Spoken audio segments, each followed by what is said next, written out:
Hello, my name is Joshua Odomark. I'm the CTO and co-founder of Pandio. Today I'm going to do a demonstration of our most recent product, PandioML. PandioML lets you build machine learning models and pipelines and connect data sets very easily, as well as deploy those to production.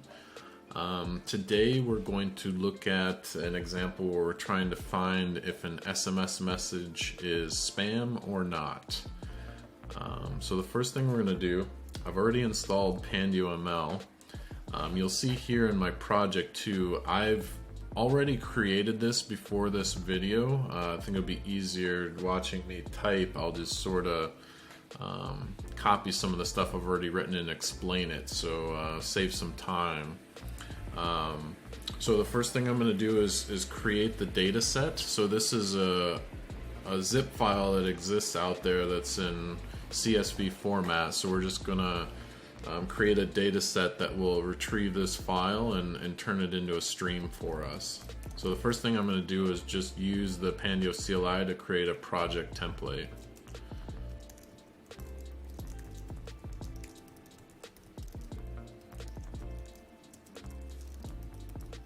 The type parameter there, you can sort of generate specific templating types or just an empty template. Since this one's CSV, it just saves some time to sort of generate that for us. And you'll see here just gives you a couple things out of the box. It's really just a basic templating system. So now we're sort of in here, so you see this is pretty basic. It's just establishes a connection to a CSV file, sets it to a schema, and then streams it in as an iterator. So I'm going to go look at the existing one I already created here. And so for this one, this file exists out on the internet. So I just wrote a little downloader and an extractor. So we're just going to add that to the file here. Then we're going to go over here and actually call this function. So this will actually get the file here locally for us, unpack it and get it ready.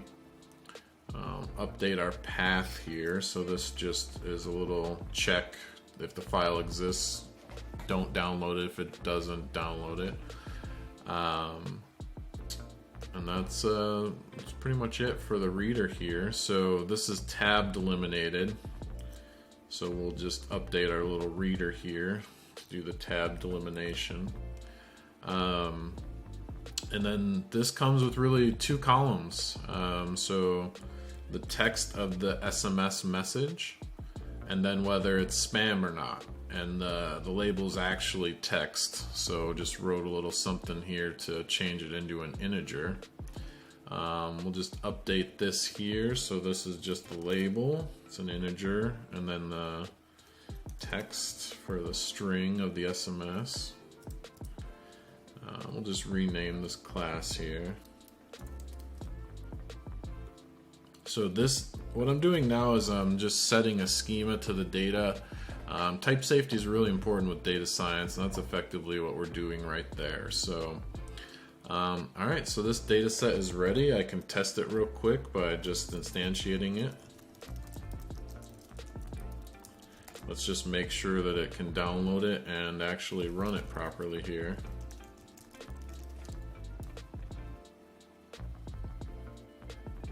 Cool. So I just printed one row just to make sure that it was getting it properly. We got our fields text and label. It's of an object type SMS. So we've got our type safety here, and we're good to go with the data set. So now we have something that'll stream in this data set, and now we just need to create our pipeline, which is where this will stream into. So let's generate a project for that.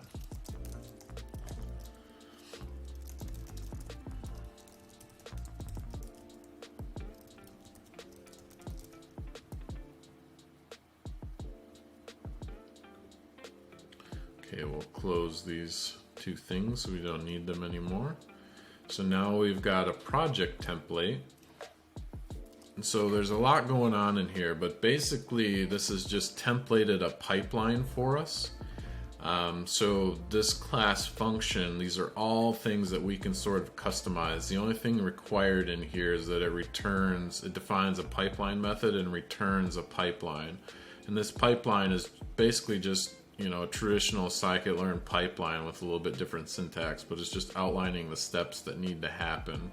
And then the steps are defined in this sort of class here. So the first thing we're going to do is look at the existing sort of function that I've created and pull a couple things over.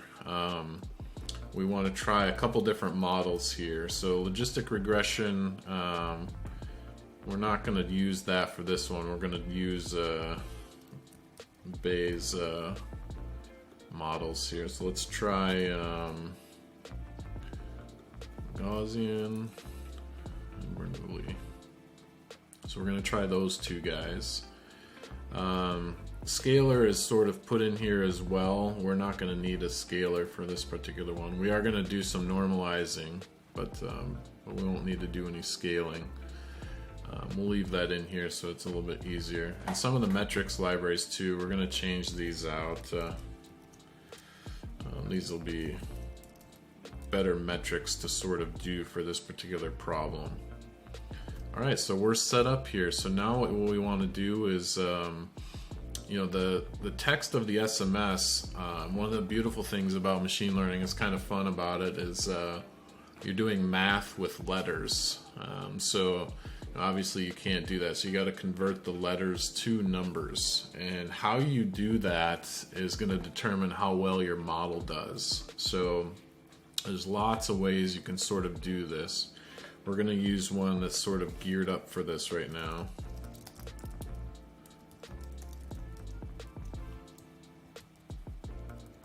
Let's see where find where this guy's at. TFI. Okay, so we're going to use that sort of vectorizing library to take the SMS text and turn that into basically numbers at the end of the day. So let's establish this as a variable here. Now we can sort of call it from inside of our method here. And we just send it in our features.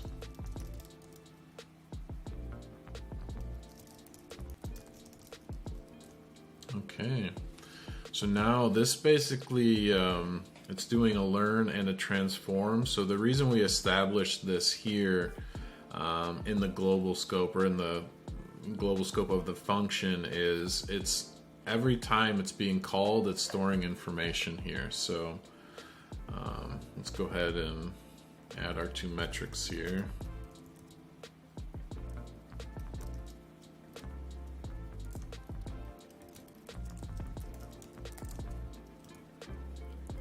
Get rid of this helper text. Okay, so we got our two metrics that we're going to sort of do as well. Let's create the normalizer. Let's just change this.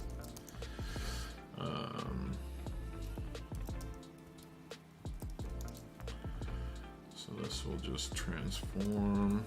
Doesn't need to learn. So now let's set up the normalizer.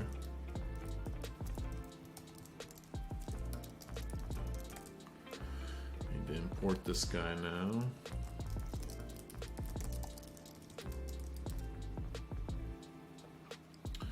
So now we got to update our call down here. We no longer have scale. This just comes by default, just to show, you know, the things you can do to your data after you extract the features. Okay, so we're calling our normalize now.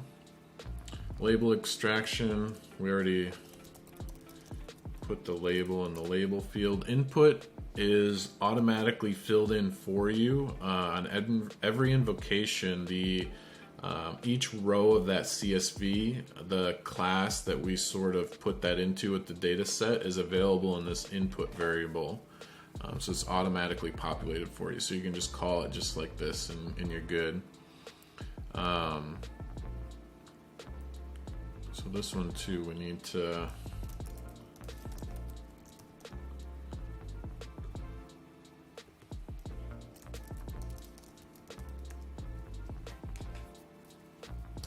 Okay, so now there's some fancy stuff going on up here. There's lots of things built into this library. Artifacts are one of them. So artifacts just stores things for you. So you can read more about that in the guide that on the PandioML GitHub. So let's try the Gaussian first. Just see how this one performs. This is just what I'm naming it so that I know later. This basically will give you a pickle file of your model at the end of the day. Okay, cool. So now we just need to update our metrics here.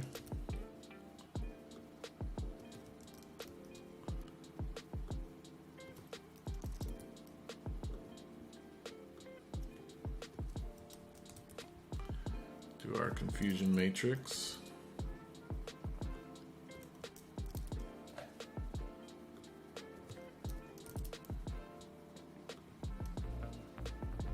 Okay, and then we'll just do a little check here. We're going to use a model that sometimes returns none for a prediction, so we got to make sure that that doesn't happen here.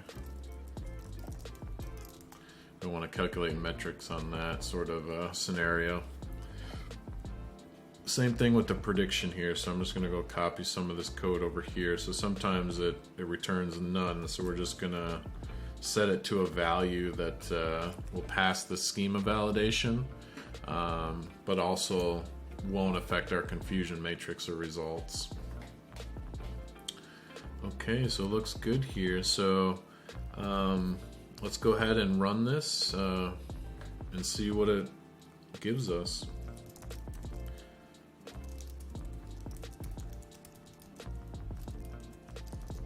So the first thing I'm doing is I'm using the Pandio CLI. This will actually run our project in a set environment and install all the dependencies and do all that and give us the output right on the screen. You could sort of use Python yourself to run these things, but this runs it inside of a Docker container to handle dependency management for you. You've probably had this before where you try to install like TensorFlow or some library and it just blows up because of a specific operating system version or a specific kernel, a specific conflicting package, all sorts of issues.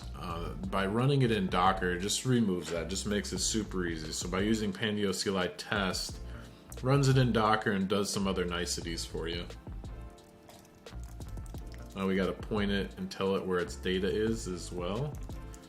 And then I can control the number of records to process. So since we just want to make sure this is running properly, I'm just going to do a couple. Make sure I didn't have any. Oh, I already named that improperly. So this should be project folder. And it's a relative path to whoever that is. It's in the current directory. Dataset name is the same thing. It's a relative path to the folder name.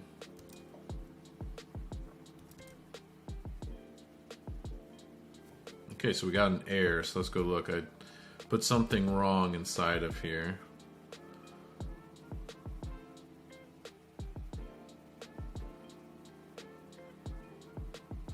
Okay, so the prediction is set to a Boolean, should be an integer. This is just what the model sort of outputs. So let's try this again, just fix that.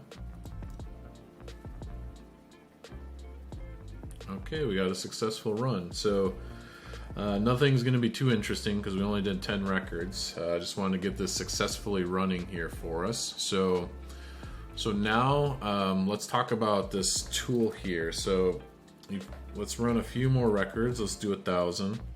The first thing that prompts us here, you'll see, is do we want to save artifacts? Sometimes, like, I was just iterating very quickly, so I said no. I don't want to store the runtime settings, the model, the data used, and things like that. The point of artifacts is so that at some point in the future you can recreate this exact example. So that's the point of artifacts. And since I'm just testing locally, I don't really want to store these just yet for this demonstration. So I'm going to select no as well.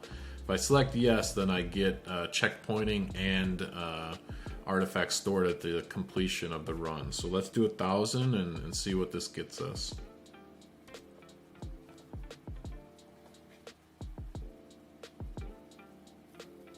Oh, I forgot I'm not actually printing my metrics here, so let's go back in here and just print these guys out so we can see how we're doing.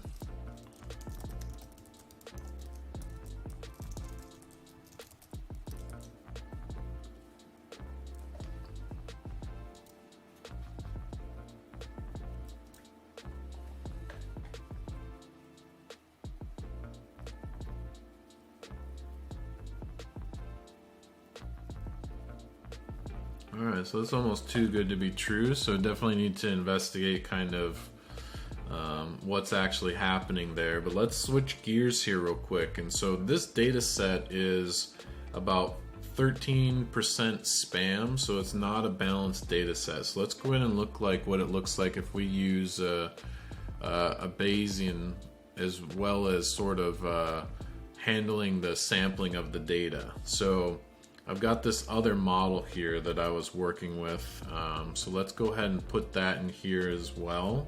Let's talk about that for a second here. So we can just do sort of an undersampling.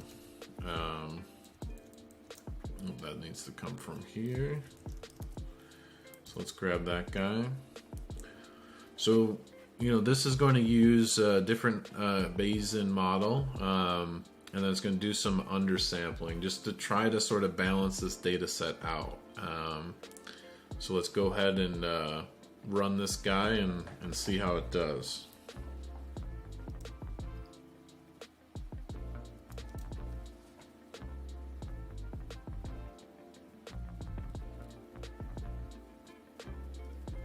So this is already giving us something that I would expect more of right out of the gate. Just you know, it's the other model is a bit too good to be true, so we need to investigate, was that the right sort of model? Was normalizing the data causing issues? How I vectorized it with the TF-IDF, you know, those things need to sort of be looked into. But this is more sort of traditionally what you would do with this type of a problem, so we can be more confident in the actual results here. So not too bad, still, you know, not fantastic, but when we look at the confusion matrix, but not too bad. So to step back a little bit here, this is one of the values of PandioML is we just want to be able to go in here, play around with our pipeline, change things, add sampling, remove sampling, normalizing, changing the vector algorithm. So I could switch this out for some other vectorizer from scikit-learn. Can play around with all sorts of things, and I want to do it quickly and see my results right now. And then when I'm confident that I've got the selected algorithm and how I'm actually, you know, the data changes through my pipeline, now I can actually take this and either train a model locally so that I've, you know, maybe that data set we were just looking at has about 5,000 records. So maybe I want to use that as my baseline model. So I'm going to train a model here locally. It goes through those 5,000. I've got my baseline model. I can embed that inside of my pipeline so that when new records are seen, it updates that model. And so Pandio CLI also has the ability to upload your pipeline to the Pandio platform. And once you do that, then it's running in production. It's a single command, and it'll push your function to the Pandio platform. And it automatically will host and scale out your model. If you need more instances of the model running in parallel, it'll handle syncing the models for you. So as the models are trained and serving predictions, it also handles the logistics of how you access the model. So it creates an input topic and an output topic for you, which you define in your own project here. So this is the input topic. So when you deploy your model, you can give it to your company or team members and say, if you want to get a prediction, you just place a message on this topic using Pandio, and you'll get the result of it on this topic, the actual prediction. So what we're looking here in my terminal window is I'm just outputting all that straight to the actual terminal window here. But when you actually deploy it to Pandio, all this can be consumed programmatically via configuration options in here. So that's very powerful, because the pipeline you create to train, iterate, and get to a model that predicts with an acceptable accuracy as defined by you, you can just define your config and deploy it to Pandio and then give it to your team members. You've got something in production that people can just use immediately. I appreciate you taking the time to watch this demonstration. Please check out the GitHub that talks about 78 algorithms that are supported, the different metrics and statistics, the data sets that are built in that you can play with. You can easily connect to your own data by creating a data set, which we did at the beginning. You can use existing connectors to connect to Trino, Snowflake, and things like that. It just makes it very easy to get access to your data, and then easy to sort of iterate and build a pipeline locally on your computer, and then deploy it to Pandio's platform, and now you've got something in production. So you can do all that in a matter of 30 minutes or less if you're comfortable with your data and your algorithm. But you can still, it only takes a couple days to iterate really quickly and test and build models to see which algorithm is best for your data set. So once again, thank you for watching this video. Look for more videos coming out on different models and different data sets coming soon. Thank you.